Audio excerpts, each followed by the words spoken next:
Hey, what is up, lovies? It is Lynn the Gacha Goblin, and okay, let's look at the breakdown of gender ratios of different gacha games based on just the CN community. So I saw this post on our r forward slash what's it called, Love and Deepspace, but it was taken from the original post here on Gacha Gaming. So I went to go on Gacha Gaming, and I was looking at this image here, and it is so interesting to see the breakdown of everything. Let me take myself off of the screen so that way we can see the entire photo together.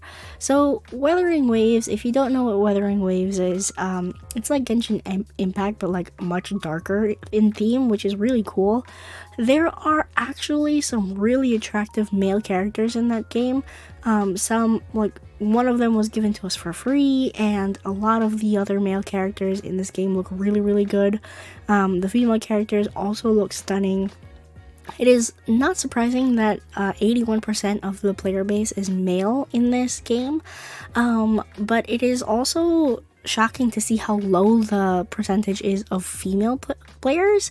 I would actually expect them to be more female players playing Wuthering Waves, especially since the MC guy is actually really cute and I like his voice too. So personally, that's my opinion, but I guess that's just the CN side of everything.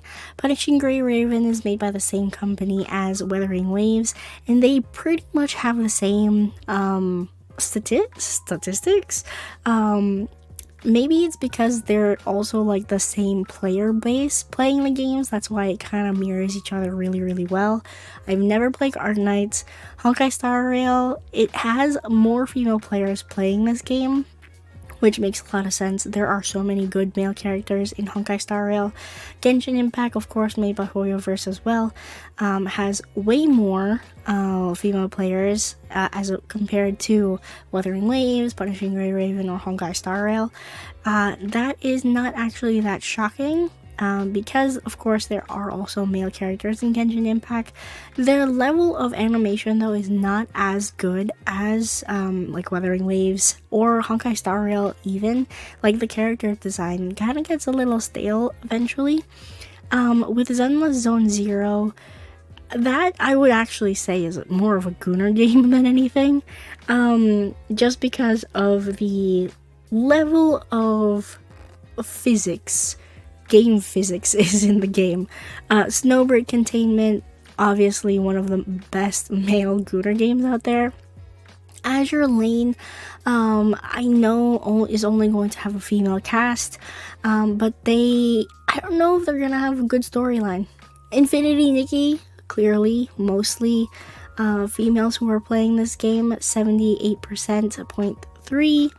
And then the bottom line is where I'm actually really interested in, where you have Love and Deepspace, Path Nowhere, Infinity Nikki, and also Reverse 99. Now, I tried playing Reverse 99. I actually really didn't like the gameplay of Reverse 99. The concept was really interesting, but the game itself was not fascinating to me, so I kind of dropped it.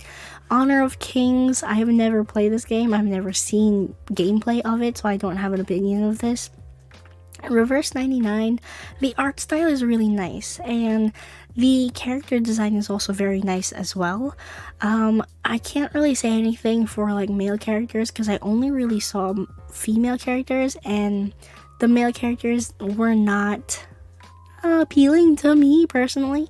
Now, Infinity Nikki, I've played Infinity Nikki for quite a while. I just never really posted about it on my channel. It's clear that there was the female audience in mind when they created this game, but it is very interesting to see that there are 21.7% males who play Infinity Nikki. Now, I cannot blame you guys for wanting to play Infinity Nikki. It is very fun, it is very whimsical, and the storyline is actually quite interesting. I feel like the storyline for Love and Deepspace and for Infinity Nikki is very interesting, especially when you play one character in Love and Deepspace. Like, you only follow one main story, like myth story. The myth stories are very well written in Love and Deepspace, and I can say that for both Infinity Nikki and Lads, the story is really well written, and that is my favorite part about both of those games. In terms of Path to Nowhere, I was doing a little bit of research on this game, and it is all female characters. However, all of the female characters look very badass. But that kind of makes me question how come more men don't play this game. And I think it's because there aren't enough jiggle physics. To be perfectly honest, it kind of leans more into the androgynous side of a female, where they can look both male and female at the same time. And I was looking at the comments under this post, and the comments are so interesting because they were talking about how Reverse 99, 1999 and Path to Nowhere are basically like the quote-unquote lesbian games in the CN community, which I find so funny. That is really, really funny. But overall, as you can see in this chart, Infold really is doing something. Infold has its eye on a market that is not being utilized enough in the gacha space, and it is really, really interesting to see how much they've kind of almost monopolized the space. Like, I don't know who's creating Reverse 99 or Path to Nowhere, but they have two games with massive followings of female players. Like Love and Deepspace and Infinity Nikki are both made by Infold. And just looking at those numbers, I'm like, damn. Quantitatively, like, I don't know how much of the actual population of China are really playing these games, so I can't really tell you, like, oh, there's a bigger fan base for this game, or there's a bigger fan base for that game. We can just see the ratios here, and there is just such a huge market of female players that aren't being targeted enough and honed in on, because clearly we can see with, you know, Love and Deepspace making nearly $1 billion last year that there is a space for them. There is like a cut in the market for these players that is not being utilized to the fullest extent, especially since you know, we have a Snowbreak, you know, we have a Wuthering Waves or a Zenless Zone Zero that is basically Gooner bait games. For men, there are so many for men. We need more for women. Okay, we do need more for women. And you know what? Sometimes I think to myself, is this possibly because the community in the CN, like the people who are making these games, are more aware that it is more of like a patriarchy in China than it is a matriarchy, so they're gearing games towards men because they know it's not going to affect society or something like that. But in terms of making games like this for women, you know, we see it so often that there are articles that come out saying, is this the end of dating for this generation, for this world, or whatever? Is this the reason why birth rates are low or something like that? Because people are not looking towards real partners or real IRL connections. They're looking at their phones instead or whatever. And I really think that if we had more games that appealed to the female audience in terms of like what Love and Deepspace does, maybe this question won't be asked so much. But because it is just starting, there is just so many judgmental eyes that are on this, and I feel like it is possible that different companies in the CN are a little bit hesitant to jump into a game that is geared towards women, because maybe they don't know what is safe to kind of approach, you know what I'm saying? So even all the more reason to say that Love and Deepspace is really pioneering the way for these kinds of games. And hopefully we will get something that is more female oriented by a different company, so that way Infold is not monopolizing the space. That is my, basically that's my 2 cents on the whole. like, that's what I think when I look at this chart.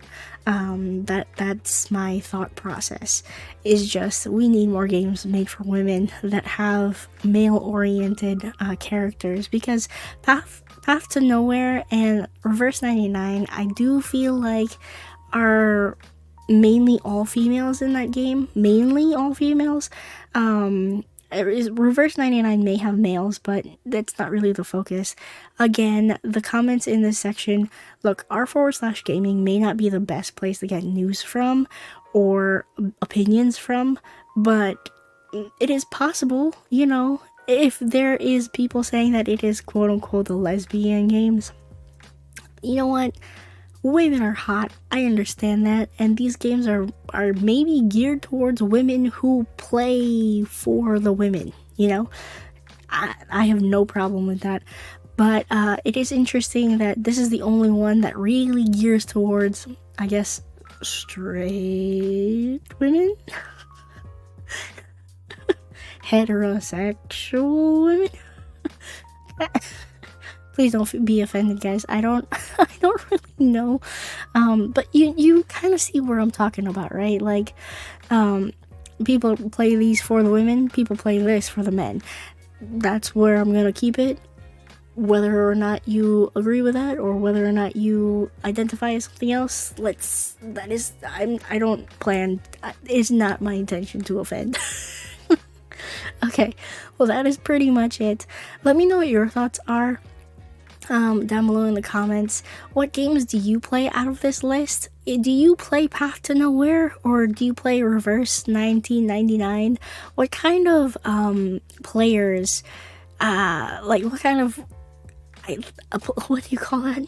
Characters do you play as? What kind of theme is it circulated around?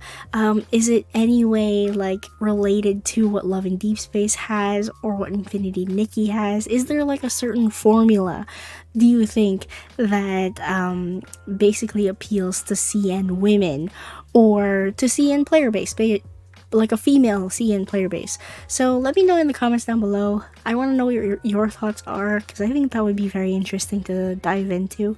But yeah, that is pretty much it. If you want to subscribe to the channel, hit that subscribe button, and thank you all so much for watching. I am Lynn, the Gacha Goblin, and I'll see you lovelies in the next video. Bye bye now.